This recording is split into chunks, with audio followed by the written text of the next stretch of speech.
Hope everybody's doing well today. Welcome to another, it's been a couple weeks actually, Andy, since we've been live here. We've been just pre-recording the Amazing Freedom podcast, putting out a lot of good recent episodes about all things finding products and launching products on Amazon. And that's what we're going to be talking about today as well. Some simple ways that we personally have used to find products that end up turning into $1 million products along the ways. And, me starting out, this is what I really wanted to know. What are the kind of key things that I need to have my eye out looking for to find those $1 million products? And so, that's what makes Amazon a little bit different too, probably than other businesses, is that finding one product. We talk about this all the time. What did we used to say when we were, you're one product away, right? That was kind of like a tagline we used for a while there, that it really only takes one product sometimes to really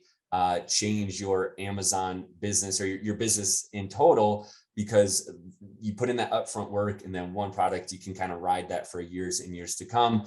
And that's just one of many things that make Amazon different, right?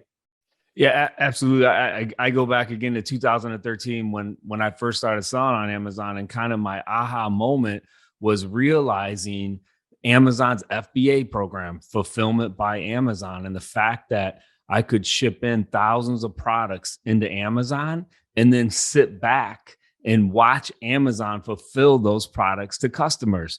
So I had sold on eBay in the early 2000s.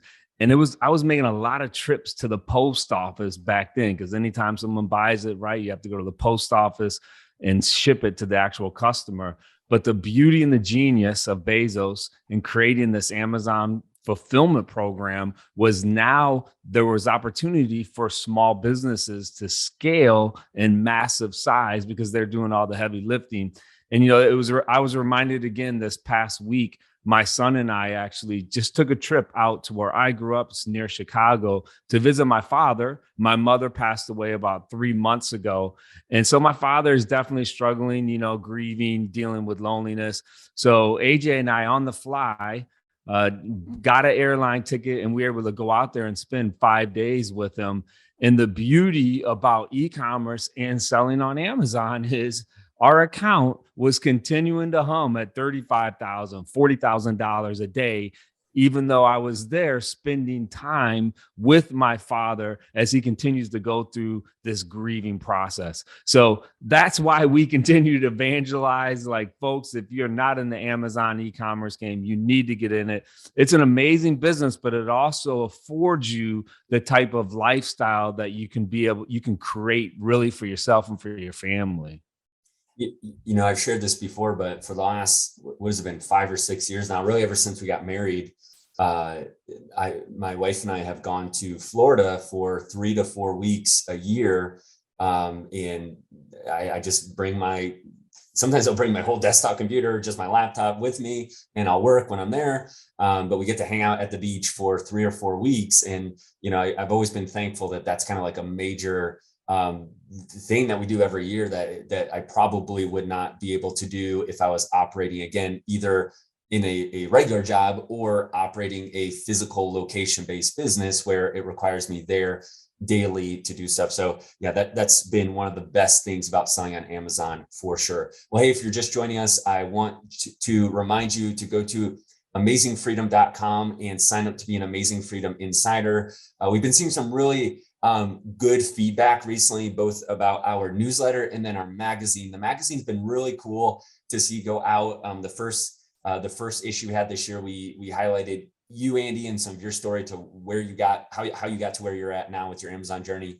This last month, we highlighted Gary. And I think we're going to have a really cool one coming up. It'll either be this one or the one after, where we'll highlight a seller that actually built a $1 billion brand, is the hope. We talked about this on the show before, but we're going to try to dive into a story even deeper. And so if you become an insider, you'll get notification and access to this magazine that we're putting out that just is for any Amazon seller, either if you're about to become an Amazon seller or you are already selling at any level. We're trying to give insights and just information like our $10 million challenge that we're doing in our own business this year as we try to hit the 10 million mark, and just giving our updates there and talking about everything, our lessons learned. The last 2 months have been rough, but thankfully this month, you just mentioned, Andy, things are looking up a little bit. We've been hitting $35,000 plus days the last week or so. And so that's good to see, again, the account humming along and doing a little bit better. All right, well, Andy, today we want to talk about what I was saying before, like some of the just like telltale signs that you look for whenever you are trying to find a new private label product, which last week we talked about this, is all the time, right? If you're really trying to be serious about creating your own brand on Amazon, you kind of have to have your antennas up at all times. You need to 24/7 be thinking, hey, is this a product that I could private label? Is there a problem that I could solve here? But then when you go from there, so last week we talked about that, right? Like having these, trying to solve problems. But then when you go from that to the research phase of it, where you're actually looking on Amazon, hey, what is the current product marketplace look like for this product? What are some of the things that you're looking for, Andy, when you instantly say yes or no? And, just to real quick give some background context, there was a time period where you, Liran, and I were doing what we called our private label evaluations. And we would have people that had gone through our training program be able to send us every week ideas. And then the three of us would sit down on Sunday usually and spend a couple hours looking at these ideas and give our feedback, whether we felt like it was a good idea or if we felt like it was likely going to not work out for the seller, the person in our group.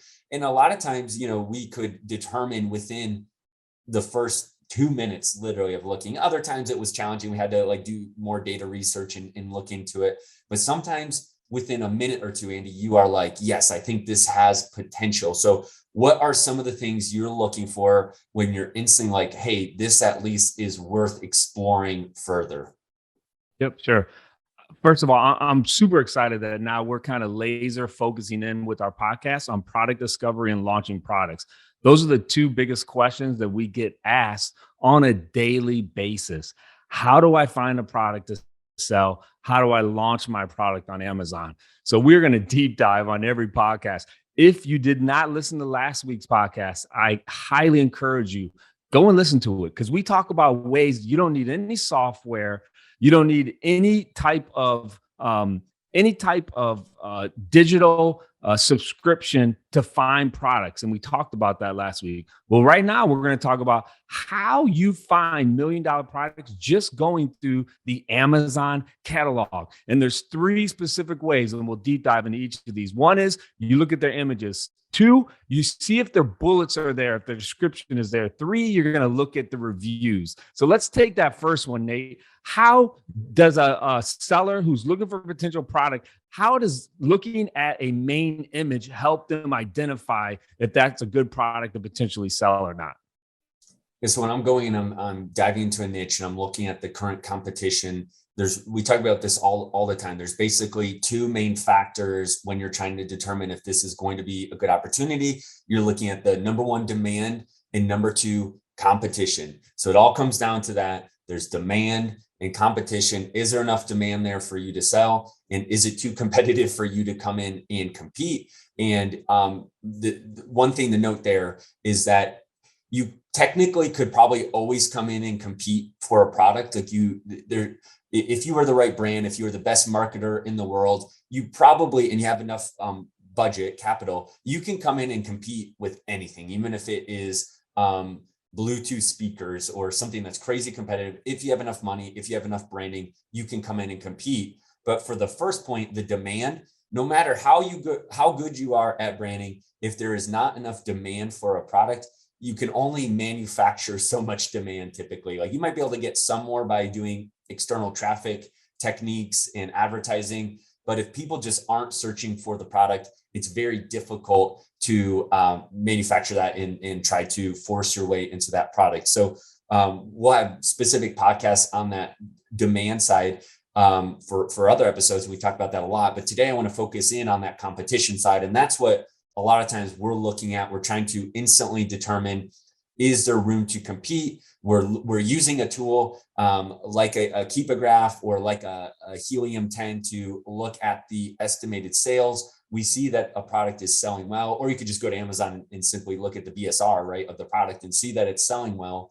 And then we're saying, yes, this product is selling well. But then we look and we say, well, this is interesting. There's only one main image, right? And there was actually a product we were just meeting yesterday, Andy, and there was a product and you were like, look at this product, only one main image. Likely it's a brand that just is kind of using Amazon as a secondary sales channel. They're not actually focusing on it. They were selling like 30,000 a month, I think, ish. And there was just that one main image. So for you, that instantly was a sign that if you were to come in and actually have a really good listing, you could probably compete with this product, right? And so having one main image or two, along the images, if there's no video, that would be a sign that this is probably, and that was the case for kind of all the competitors in the space, that there is potential opportunity.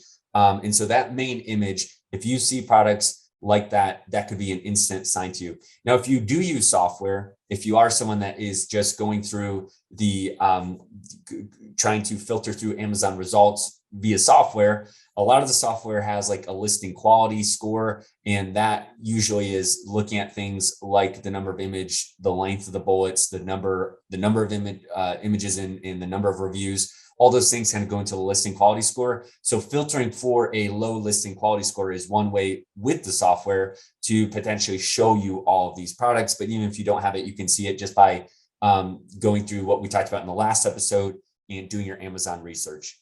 So that's the first one, is looking for products with just one main image. Secondly, products that have no bullets or extremely limited bullets that really don't even describe the product well, and no A+ content. So the one question would be, is there really products like this still on Amazon? Well, if you've been following our $10 million challenge, one of the things we're trying to do is launch a brand new $1 million product line.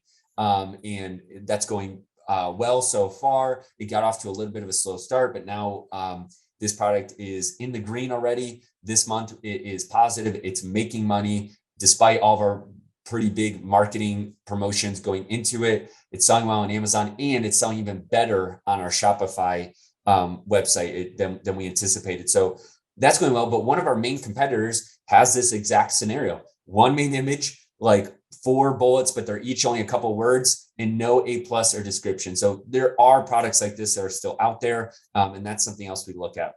And then third, when I'm looking at the competition on Amazon, I'm looking at what are the reviews like. And if there's negative reviews, I don't discredit that. I actually like to go in and see if I can quickly determine, why are the reviews negative, and is it something that can easily be overcome?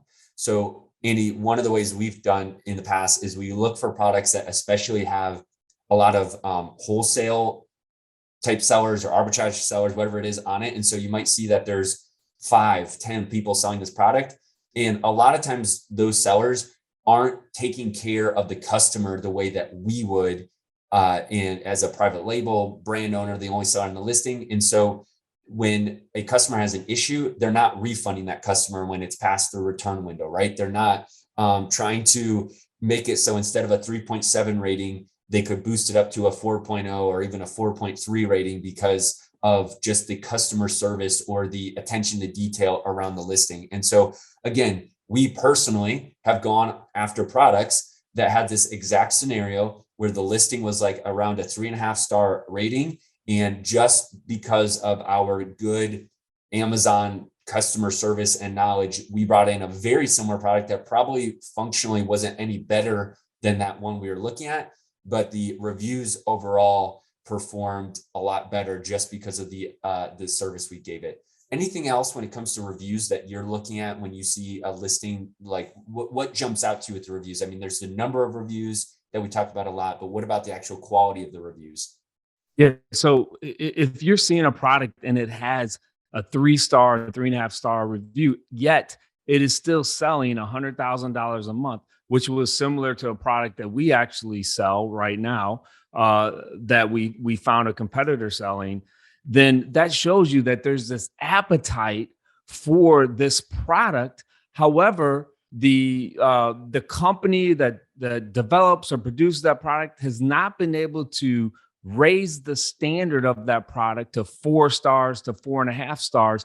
Therein lies the opportunity. When there's appetite, so there's customers that are demanding a product, but there's nothing in the marketplace that is quality and you can read those reviews and see what the customers are saying, see what they're frustrated with, then that is our opportunity to then go and produce a product that can help really answer a lot of those negative reviews and turn those negatives into positives. So that's really what you want to look for. You want to find those products that there is this ferocious appetite for, yet it hasn't met a standard where customers are giving it 4.5 stars. And then you want to ask yourself, what can I do to tweak this to be able to bring those reviews up so that customers are happy with my product? Yeah. So I just want to recap that again real quick. If I was looking for a new product to sell on Amazon right now, I'd be looking to solve a problem, or I'd be looking at a hobby or niche that I'm interested in. And then when I go to Amazon to research, I'd be looking for products that have only one main image or limited images or bad images and no video. Number two, I'd be looking for products that have potentially limited bullets or no A+ content, or just the overall listing quality that is low. And then number three, I'd be potentially keeping my eye out for products that have negative reviews or average reviews that could easily be solved due to the hard work or effort that we would put in and provide a better customer experience on Amazon with our brand versus the current competition that's selling right now. So yeah, those are three ways that we use all the time. I think those are really practical. We've been talking about that for years now, Andy, but I think it's every time we go to bring in a new product, we still look at those things. All right. Well, I also wanted to talk about real quick about our partner, Gay Lisby, who is the co-leader of the Amazon Seller Tribe with Gary Ray. And recently, I can't remember if we talked about this recently, but she was recently featured in Business Insider, so a major publication, right, for her story of how she got started on Amazon. And it's just an incredible story. But since that article came out, we've had tons of new people interested in the Amazon Seller Tribe reaching out to us. I think we actually had like 200 people request to join the group at one point. I don't know if they didn't all sign up, but they requested to join. They came and they looked at it. So there's just been a lot of new people who have joined the group from this. And could you recap Gay's story again? Like, just give us the 30-second to the 1-minute version and why it's so cool to see her featured in Business Insider, and just kind of getting the word out about the incredible things that she's done and how it ties back to what you said in the beginning about Amazon as a sales channel just being such a cool business opportunity. Yeah, sure. So she, went through a really difficult divorce from a long marriage, and she basically was at a spot in her life after raising all of her children where she had to make a decision, like, what am I going to do? And thankfully, she came across somehow selling on Amazon. She picked it up right away. Similar story to us, started selling books, and then just kind of moved up. And now, she's a $1 million seller, and she continues to build out her business in a phenomenal way. And, we were lucky enough to be able to meet her 4 or 5 years ago and now partner with her. And I think her story really resonates with a lot of folks, who maybe hit that level of age and they're like, what am I going to do now? And turning to Amazon and the opportunity to be a third-party seller, we continue to say this, she says this as well, is we think it is the absolute best way if you want to build income. And we also believe if you want to build wealth for your family, there's no better business opportunity out there. And so she details that in the article. And I think because of her story and where she's at in life, it really resonated with a lot of folks who want to build a at-home business. So very exciting to see how receptive the readers were to that article. And, I think you underestimated, it was not 200, it was more like 400 people after they read that article. They were really trying to seek more information on how to become an Amazon seller. So really cool. Yeah, it's incredible that we have people in the group who are in college and it works for them. And then, in the article, it talks about how Gay was in her 50s and starting over her life with nothing but a suitcase in her shirt, like, no money, nothing. And she was able to turn it into the business that she has now and help hundreds of people along the way. So we talk about the Amazon Seller Tribe pretty much every week, but over $100 million sellers in the group. It's just a formula that keeps working again and again for people. And that article, I think, just highlighted that well. The article is behind a paywall, but if you search for Gay Lisby, Amazon Seller Business Insider, it'll probably come up. If you do subscribe to Business Insider, it's definitely worth the read to hear her story. And then Andy, I did want to just, before we finish, I wanted to talk about something really exciting. We've been talking about AMZPro every week for the past couple of weeks, but it gets a little bit more personal when I have something to update about our own business. This past week, we actually got over $4,500 back in our own brand. AMZPro did for us, right? And so that's why I love the service so much. Obviously, it's a little self-serving what I'm about to say, but basically, we have this service that helps hundreds of other sellers, but then it personally, the service that we have, it personally helps us in our own brand getting money back every week. And usually it's not that much money. So this past week, it was a huge chunk at once because there was a backlog of some, and then there was a big FBA shipment that got that was lost and inbound and reimbursed. So 4,500 back in 1 week is more than normal. But when we are selling close to $1 million a month, or getting to that point, that will become more frequent. And we see this every month. Actually, every month we sit down with our finance manager who does our monthly financial statements, and it's really interesting. Hopefully, everybody listening is doing that or is working your way to be able to do that, right? Having like a real accounting system using QuickBooks or some kind of software, having actual income statement. And we've been looking at this, and at the end of the month, it's interesting. A lot of times we'll have our profit margin for the month, and it'll be a certain percentage, maybe around, let's say 14, 15% net profit. But then the reimbursement line item will come right under that. And a lot of times it'll boost the overall margin by 1 or 2%. So, I mean, that's a big deal when you're selling, hundreds of thousands or millions a month, or it really doesn't matter the level, right? Profit margin is profit margin, and in a percent or two makes a big difference. And so moving from 14 to 15 or 15 to 17, just because of the reimbursements makes a big difference. And if you're not handling those reimbursements yourself or with AMZPro, that bottom line item could just not be there. You might be losing literally 1% or 2% per month in reimbursement. So that hits close to home when I see a $4,500 report come through showing how much they got back. And I think it's important to keep talking about how important it is to have good bookkeeping, good account management, and AMZPro can help with that. All right. Well, Andy, thanks for joining me. Again, if you are looking to get more insights on building your $1 million brand, on launching products, on finding products, like you said, Andy, that's what we're going to be talking about every week here on the show. And if you go to amazingfreedom.com and you sign up to be an insider, you're going to get notified of episodes of our newsletter, of the magazine, and tools that we're using and developing to help us on Amazon. That'll do it for this week. Hope that was valuable, and we'll catch you guys on the next episode of the Amazing Freedom Podcast. Thanks.